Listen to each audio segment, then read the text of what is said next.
Comedy horror, difficult to pull off, at least in one case. I'm Joe Rentham with a review of 2 Shudder exclusives that I just watched. Porno, know the actual name of a movie, I'm not fucking kidding, and Satanic Panic. Like any multi-film review that I do, there will be spoilers throughout, so let's start off with Porno.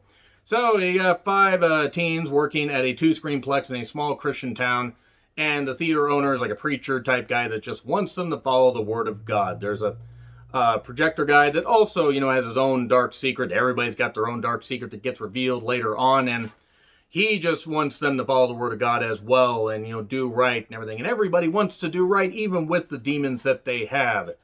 And also there's this weird old guy that breaks in during one night after they've closed up, and he's all panicky and everything. It's a 2-screenplex, though, by the way, and there's, curtains up, to cover up, like, some of the fact that the set is pretty goddamn cheap, and it's a really small place. This old guy panics. He has a weird cross on his face. What the hell's going on? And he runs through this, boarded off area that apparently nobody fucking knew about, even though some of them have worked there for quite a bit. Like, curiosity didn't get you. You didn't wonder why all those curtains were hanging up. So they go down this weird basement area and they find, a bunch of old films and some old theater sets. It's a theater on top of a theater. Theaterception.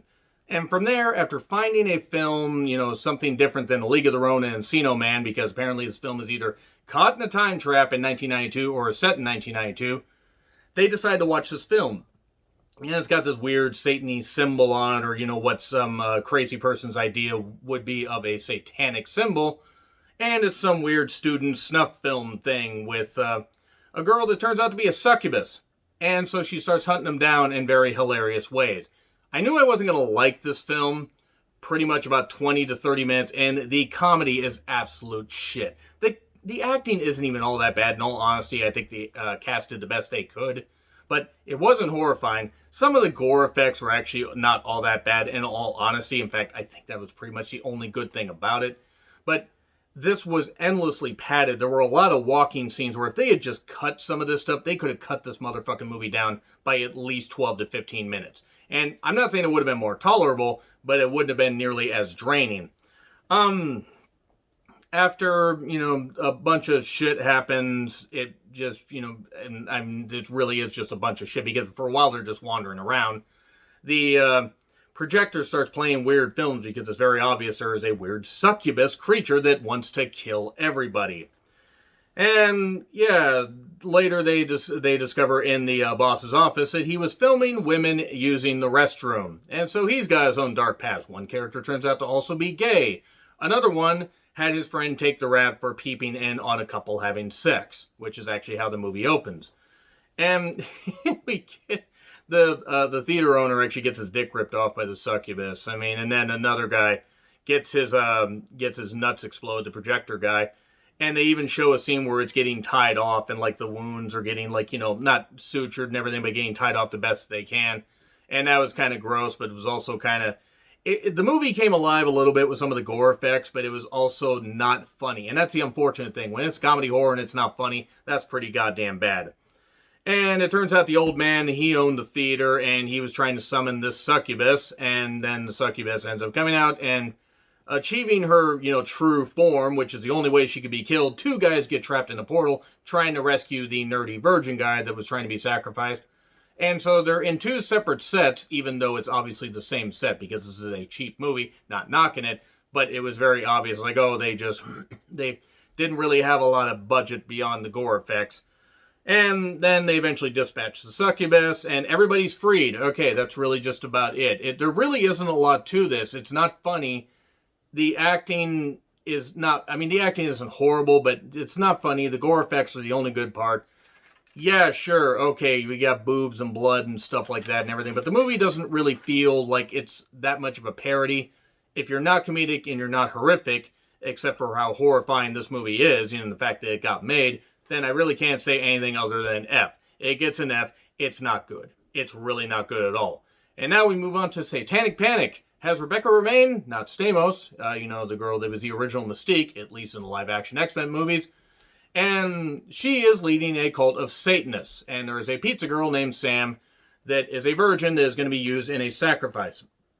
Now, all that, you're thinking, I'm going to hate this. Actually, Satanic Panic is quite good. Bit anticlimactic, that. but it is quite good. It kind of reminds me of We Summon the Darkness. It hits the perfect notes of comedy and horror, and Rebecca Romijn looks absolutely great. She still looks fantastic. The girl playing Sam, she's got a bright future. She actually kind of reminds me of Alexandra Daddario. I believe that's how you say her name. She was in We Summon the Darkness and the Percy Jackson movies. She, is not. It starts with her not really earning a lot of tips, having to help a guy named Sam move a couch, and she doesn't really get tipped all that well, and she's delivering pizzas on a motorcycle, and she has to leave the $5 she had in her pocket for gas, because she's using a thermal bag and it's a deposit. In case you lose it, that's the $5 deposit. So the boss is kind of a dick. And commit yourself to Satan. Summon the demon Baphomet. And she keeps saying what Sam keeps saying to herself eventually. Like throughout all this, whenever she gets in a bad situation, it's two fuzzy bunnies. Like, what the hell is this about? It's a Donnie Darko situation. What the hell is going on? We need a virgin, and Sam is, made the sacrifice, but she escapes eventually. She wakes up next to a guy named Samuel. A lot of people named Sam are variations of Sam here, and she doesn't know what the fuck's going on. She's actually very confused by this. Jerry O'Connell, by the way, plays Samuel, and ends up getting dispatched, and Rebecca Romijn digs into his chest and pulls out his still beating heart. And also there was this weird girl that Sam saw that was just waving at her like, what the hell's going on? Why is she in this rich, posh neighborhood just playing around? And then we find out a little bit later. So, what happens is as Sam escaped, she escapes to another house in this neighborhood. It kind of reminded me of if 1BR was any good, going to multiple houses. But she gets to this house where this babysitter is taking care of these two kids, and she keeps hearing screaming upstairs, but she's like, well, I need help. And the babysitter tries to drug her. She doesn't figure out why. Then this one kid that's being babysat tries to tase her. And she punches the kid out.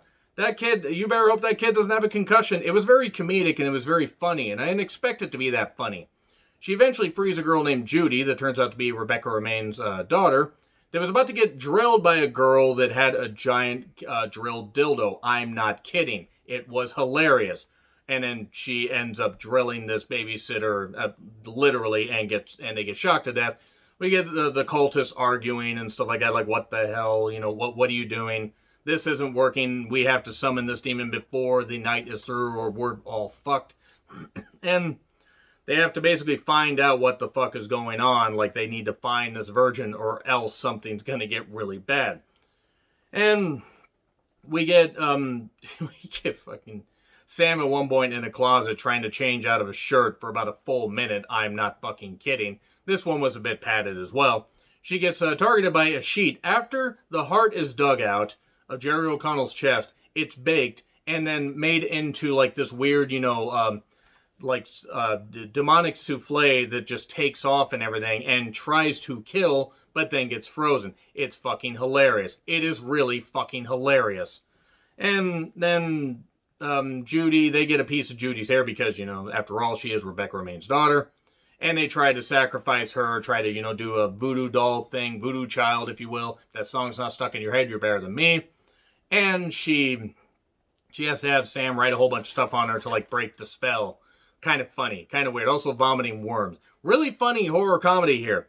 Eventually, what ends up happening is the demonic ritual takes place. All the cultists are around. There's all this salt around, but the salt thing gets broken because there's a fight between the cultists and one gets killed. She gets basically, told that she's drowning despite being on land, and the powerful Rebecca Romijn makes her drown on land. And then this ritual happens. The demon is summoned, and, she's pregnant with this demon because she's a virgin. Like, oh no, a virgin sacrifice. She's going to stab the demon. What happens is Rebecca decides to kill her daughter. Says, oh, you want to save my daughter? Just slashes her. And then we get a mild orgy during all this. We got a mild orgy with a lot of boobs. A lot of boobs. Boobs of all sizes. Various boobs. And it was kind of silly after that. We're near the end here.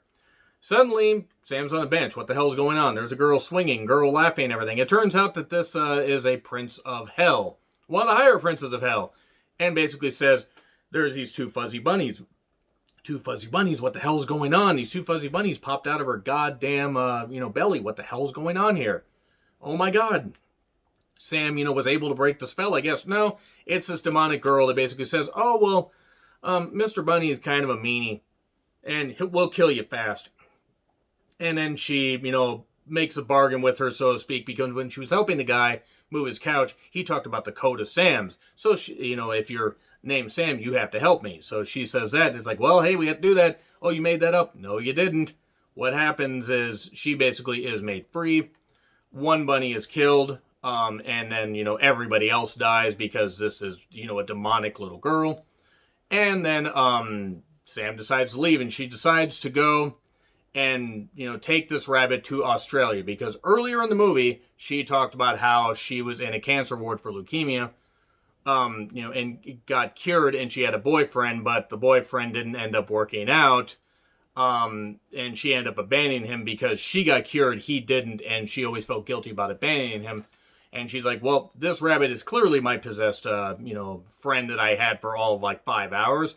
A girl who was sacrificed on an altar. So I'm taking this rabbit to Australia. It sounds bonkers. It is bonkers, but it's pretty fucking funny. Anyway, agree, disagree what I said? By the way, I'm going to give it a B+. B+ for Satanic Panic. Agree, disagree what I said? Like, share, subscribe, Twitter handle in the description. I'm John Retlin. I'll see you soon.